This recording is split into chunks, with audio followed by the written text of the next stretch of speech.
adjacent to the SUV right there. And there you go. You see a round of gunfire just unloaded onto that car. Suspect inside it was armed. We're hearing from the LAPD that it is a carjacking suspect, and a 40-year-old male. A 40-year-old male. We do know that. Carjacking suspect, and we don't know whether he's deceased or he's badly wounded.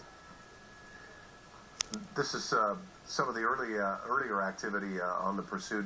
I was mentioning to you, this was about as erratic as this driver got. When he crossed over real late, trying to get off the freeway.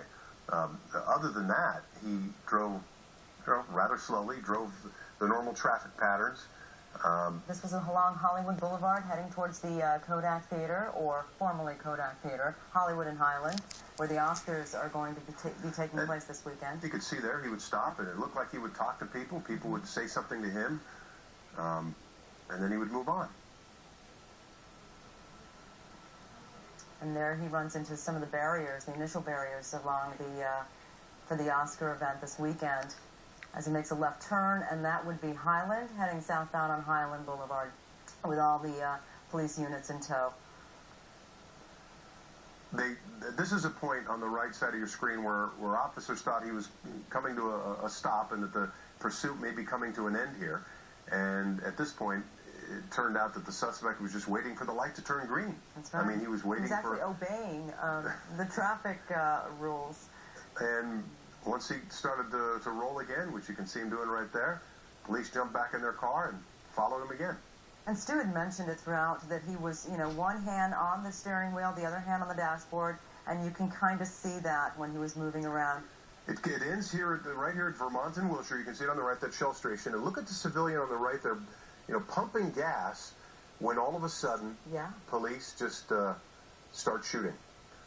They're shooting at what was a carjacking suspect, which is a very violent crime to begin with. Mm-hmm. They were also told that he was armed.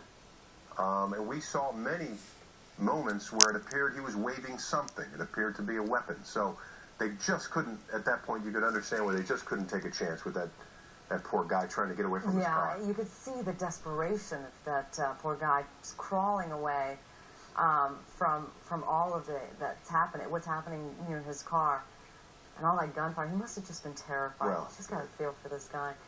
And there were a couple of cars. There's a white car, too. We don't know where the owner of that car is. They could have been inside the Shell station or sitting in their car the whole time. This is where the officers finally pulled the suspect out of the car. And at this point, we haven't received word on whether he has passed away or not.